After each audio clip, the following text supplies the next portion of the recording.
അങ്ങനെ ആദർശ് വീട്ടിലേക്ക് വന്നിട്ട് വീട്ടിലുള്ള എല്ലാവർക്കും ഒരുപാട് സന്തോഷാവുന്നുണ്ട്. ഈ സമയം ഗോവിന്ദൻ നേരെ ഗോഡൌണിലേക്കും പോകുന്നുണ്ട്. അങ്ങനെ ആദർശ് വരുമ്പോഴേക്കും കനകം പറയുന്നുണ്ട്, മോനെ ഞാൻ കോഫി എടുക്കാന്ന് പറയുമ്പോ, ആഹാരം എടുക്കാന്ന് പറയുമ്പോ വേണ്ടാമ ഇപ്പൊ ഒന്നും വേണ്ടെന്ന് പറയുമ്പോ എങ്കിൽ ഞാൻ കോഫി എടുക്കാന്ന് പറയുന്നുണ്ട്. അങ്ങനെ ആദർശ് നയന അടുത്തേക്ക് പോയിരിക്കുകയാണ്. അങ്ങനെ നയന ചെയ്യുന്ന ഈ വർക്കുകളൊക്കെ ആദർശ് നോക്കിയിരിക്കുന്നുണ്ട്. അപ്പൊ നന്ദു അടുത്തിരിപ്പുണ്ടായിരിക്കും. ഞാനെന്തായാലും സ്വർഗത്തിലെ കട്ടറും പാവുന്നില്ല എന്ന് പറഞ്ഞിട്ട് നന്ദു അങ്ങ് പുറത്തേക്ക് പോവാണ് കേട്ടോ. അപ്പോ കാണുന്നത് നയന ഇങ്ങനെ ഓരോ വർക്കൊക്കെ ചെയ്യുന്നത് ആദർശ് അതിശയത്തോടെ നോക്കിയിരിക്കുകയാണ് കേട്ടോ. എന്ത് മനസ്സിലാലോചിക്കുകയാണ്, ഇത്രയൊക്കെ കഴിവുകൾ ഇവക്ക് ഉണ്ടായിരുന്നോ? ഈ ഒരു വിഗ്രഹം പണിതെടുക്കണമെങ്കിൽ എന്തുമാത്രം കഴിവ് വേണം? ഇവളെ വെറുതെ വീട്ടിൽ പൂട്ടിയിട്ട് ഇവളുടെ ജീവിതം ഞാൻ നശിപ്പിക്കുകയാണോ എന്നൊക്കെ ആദർശ് ഇങ്ങനെ മനസ്സിൽ കരുതുന്നുണ്ട്. എന്നിട്ട് നയനയുടെ ആ കഴിവ് ഇങ്ങനെ നോക്കിയിരിക്കുകയാണ്. അങ്ങനെ ഈ കോഫിയും കൊണ്ടല്ല ഇങ്ങനെ ഇവര് നോക്കാൻ വേണ്ടിയിട്ട് കനകം അടുക്കളയിൽ നിന്ന് വരുന്ന സമയത്ത് ആദർശ് ഇങ്ങനെ നയന അടുത്തേക്ക് പോയിട്ട് ഇങ്ങനെ ഇരിക്കുന്നത് കാണുമ്പോൾ പെട്ടെന്ന് കിസ് ചെയ്യാനാണോ എന്ന് ഓർത്തിട്ട് പെട്ടെന്ന് കനകം ഷോ എന്ന് പറഞ്ഞിട്ട് പതിയെ തിരിച്ച് അതേപടി വന്ന വഴി തന്നെ തിരിച്ചു പോകുന്നുണ്ട്. ശരിക്കും അവൻ അതിനകത്ത് എന്തോ നോക്കാനോ അതോ അവളുടെ കവളിൽ നിന്ന് പറ്റിയത് തേക്കാനോ അങ്ങനെ പോയതാണ്. പക്ഷെ കനകം തെറ്റിദ്ധരിച്ചു, അങ്ങനെ മാറിപ്പോന്നു കേട്ടോ. അങ്ങനെ കുറച്ചു നേരം കഴിയുമ്പോഴേക്കും ഞാനുടെ വർക്കൊക്കെ നോക്കിക്കൊണ്ടിരിക്കുന്ന ആദർശ് നമ്മുടെ കവളിൽ ഇങ്ങനെ അതിന്റെ പെയിന്റ് പറ്റുന്നുണ്ട്. ആ പെയിന്റ് ഇങ്ങനെ ആദർശ് ഇങ്ങനെ തുടയ്ക്കാൻ വേണ്ടി കൈ കൊണ്ട് ഇങ്ങനെ വരുമ്പോഴത്തേക്കും ആദർശേട്ടാ എന്താ ഈ കാണിക്കുന്നത്, ആരെങ്കിലും കാണും, ഇപ്പൊ ഒരു സ്ഥലകാല ബോധം ഇല്ലാണ്ടായല്ലേ റൊമാൻസിന് എന്നൊക്കെ ചോദിക്കുമ്പോഴേക്കും ആദർശ് അല്ല ഞാൻ കവളത്ത് പെയിന്റ് ഇരുന്നപ്പോ തുടയ്ക്കാൻ വന്നാന്ന് പറയുന്നു. എനിക്ക് മനസ്സിലാവുന്നുണ്ട് എന്നൊക്കെ നയനെ പറയുന്നുണ്ട്. എന്നിട്ട് പറയാണ്, ആദർശേട്ടാ നമുക്ക് ആഹാരം കഴിക്കാം, അല്ലെങ്കിൽ ഇന്നങ്ങ് തീരില്ല, ഇനി ആഹാരം കഴിക്കണം വെച്ചിരുന്നാല് വെളുപ്പാങ്കാലാന്ന് പറയുമ്പം എന്തായാലും ഇത് കഴിഞ്ഞിട്ടാട്ടെ, തന്റെ വർക്ക് കണ്ടിരിക്കാൻ നല്ല രസമുണ്ട് പറയാണ്. അപ്പൊ നയനെ പറയുന്നു, ഇതിന്റെ മാസ്റ്റർ പീസ് വർക്കാ, ബാക്കിയെല്ലാം അച്ഛനും ഗോഡൌണിലേക്ക് കൊണ്ടുപോയിട്ടുണ്ട് എന്ന് പറയുന്നു. എന്തായാലും ഞാൻ ഇത്രയും നാൾ കഷ്ടപ്പെട്ടതിന് നാളെ റിസൾട്ട് വരാൻ പോവാ, എന്റെ വീട് ഞാൻ തിരിച്ചു പിടിക്കും ആദർശേട്ടാന്ന് പറയാണ്. അങ്ങനെ നന്ദുവും കനകങ്ങളും സംസാരിക്കുന്നത് കാണിക്കാണ്. നന്ദു പറയാണ്, അമ്മേ എനിക്കൊരു സംശയം, ഇന്ന് വീട്ടിലേക്ക് പോകാത്തതുകൊണ്ട് തന്നെ ഇവിടെ നിന്ന് റൊമാൻസ് അടിക്കാൻ വേണ്ടി ചേച്ചി മനഃപൂർവ്വം ചേട്ടനെ വിളിച്ചു വരുത്തിയതാണോന്നാ. അപ്പം കനകം പറയാണ്, അങ്ങനെ ഒരു സംശയം എനിക്കുണ്ട്, നല്ല കട്ട റൊമാൻസിലാ രണ്ടുപേരും, അവിടെയാണെങ്കിലോ ആരെയെല്ലാം പേടിക്കണം, അതുകൊണ്ടാവും എന്നൊക്കെ പറയുന്നു. നന്ദു പറയണ അത് ശരിയാ.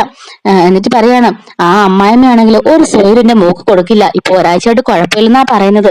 എന്തായാലും മോനെ വിട്ടല്ലോ, അത് തന്നെ വലിയ കാര്യം, അമ്മയോട് പറഞ്ഞിട്ടായിരിക്കും വന്നിട്ടുണ്ടാവുക, അല്ലാതൊന്നും വിടാൻ പോണില്ലല്ലോ എന്ന് പറയുന്നു. എന്തായാലും അമ്മ ഇവർക്കുള്ള അത്താഴമൊക്കെ റെഡിയാക്കുമെന്ന് പറയുമ്പോൾ അതൊക്കെ ഞാൻ എപ്പോഴേ റെഡിയാക്കി വെച്ചിട്ടുണ്ട്, ഇനി കഴിച്ചാൽ മതി എന്ന് പറയാണ്. ഇതേ സമയത്ത് തന്നെ ദേവയാനിനെ നന്നായിട്ട് ചൂടിപ്പിക്കാൻ വേണ്ടി ജലജയുടെ റെഡിയായിട്ട് നിൽക്കാണ്. ദേവയാനി ഉമ്മറത്തോട്ട് നടന്ന് അങ്ങോട്ടും ഇങ്ങോട്ടും ഇങ്ങനെ ഉലാത്തിക്കൊണ്ടിരിക്കുകയാണ് കേട്ടോ. ആദർശ് ഇതുവരെ ഒന്ന് വിളിച്ചു പോലും ഇല്ലല്ലോ, സാധാരണ അവൻ ഇങ്ങനൊന്നും ചെയ്യാത്തതാ, ഇവനിപ്പോ എന്ത് പറ്റി എന്നിങ്ങനെ മനസ്സിൽ കരുതിക്കൊണ്ട് അങ്ങോട്ടും ഇങ്ങോട്ടും നടക്കാണ്. ഈ സമയത്ത് അവളുടെ ഫോണിൽ ഈ സമയത്ത് അങ്ങോട്ടേക്ക് ജലജ ഇറങ്ങിയിരുന്നു. എന്നിട്ട് എന്താ ഇടത്തി രാത്രിയില് അങ്ങോട്ടും ഇങ്ങോട്ടും നടക്കുന്നത്, മോൻ വരുന്നോ നോക്കി നിൽക്കുകയാണോ? അവൻ എന്തായാലും ഇന്ന് വരാൻ പോകുന്നില്ല. അപ്പോഴേക്കും ദേവനി പറയാണ്, ഇല്ല അവൻ വരില്ല എന്നുണ്ടെങ്കിൽ എന്നെ ഉറപ്പായിട്ടും വിളിച്ചു പറഞ്ഞിരിക്കും. എന്റെ ഏടത്തിക്ക് ഇപ്പോഴും അവന്റെ സ്വഭാവം മനസ്സിലായിട്ടില്ല, അവനിപ്പോഴേ അമ്മ അച്ഛനൊന്നും അല്ല വലുത്, അവളാ വലുത്, അവന്റെ ഭാര്യ. അവന്റെ ഭാര്യയെ മാറി നിൽക്കാൻ അവൻ ഒരു സെക്കൻഡ് പോലും പറ്റില്ല. ഇനി ചേച്ചിക്ക് അത് മനസ്സിലായിട്ടില്ലേ? ചേച്ചിയോട് അവൻ ഒന്ന് പറയും, അവളോട് അവൻ വേറൊന്ന് പറയും. അന്ന് അടുക്കള വെച്ച് തന്നെ അതവൻ പറഞ്ഞ ചേച്ചി നേരത്തെ കേട്ടതല്ലേ എന്ന് ചോദിക്കുമ്പോൾ ദേവനിക്കൊന്നും മിണ്ടാൻ പറ്റാൻ നിൽക്കാണ്. അല്ലെങ്കിൽ പിന്നെ ഇതാ ഇത്രയും സമയമായി, രാത്രി 10-11 മണിയായില്ലേ, ഇതിനു മുമ്പേ അവൻ വിളിക്കേണ്ടതല്ലേ? ചേച്ചിനെ വിളിച്ചൊരു വാക്കെങ്കിലും പറഞ്ഞോ?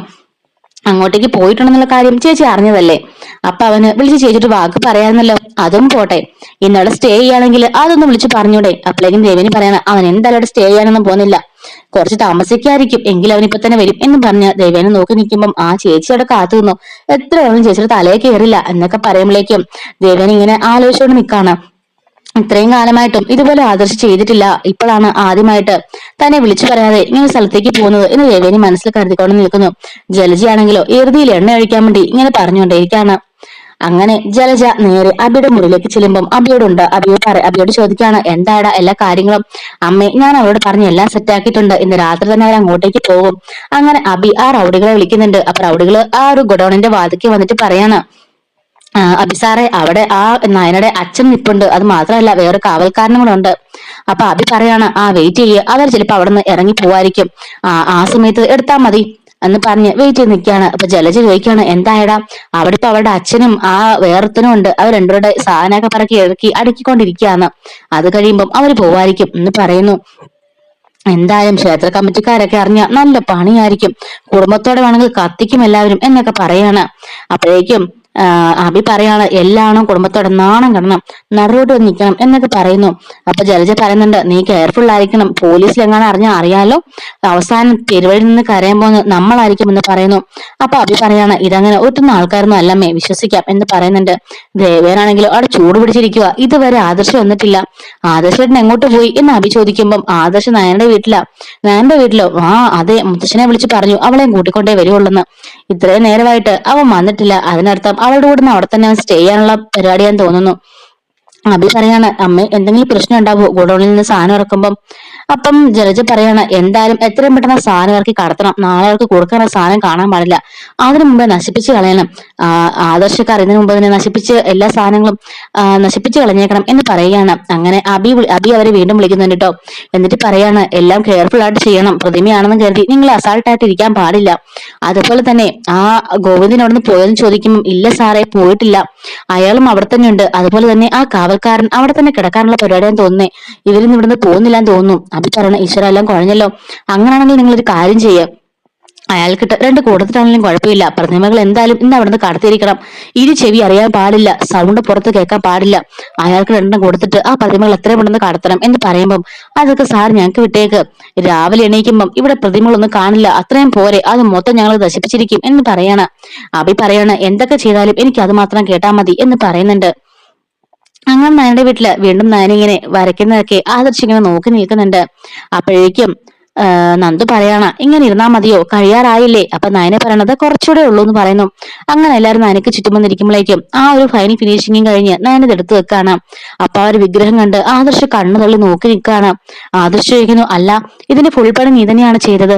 നയന പറയണ, ഞാൻ പറഞ്ഞില്ല ആദർശേട്ടാ, ഇതിന്റെ മാസ്റ്റർ പീസാ, ഇതിന് മണ്ണ് കുഴച്ചു തൊട്ട് ഇത് വിഗ്രഹമാക്കി ഈ ലെവൽ എത്തിക്കുന്നവരെ ഇത് ഞാൻ മാത്രം തൊട്ടിട്ടുള്ളൂ, അച്ഛനെ കൊണ്ട് ഞാൻ ഇതിൽ തൊടയിച്ചിട്ട് പോലെയില്ല, അതാണ് എനിക്ക് ഏറ്റവും ഇഷ്ടപ്പെട്ട വിഗ്രഹം ഇതെന്ന് പറയുന്നു. അപ്പം ആദർശ് പറയണ, എന്തായാലും പറയാതിരിക്കാൻ പറ്റില്ല നയന, അടിപൊളി സൂപ്പർ ആയിട്ടുണ്ട്, ഇത് കാണുമ്പോ തന്നെ റൂമൊക്കെ എഴുന്നേറ്റ് നിൽക്കുന്നത് പോലെ അത്രയ്ക്ക് മനോഹരമായിട്ടുണ്ട് എന്ന് പറയുന്നു.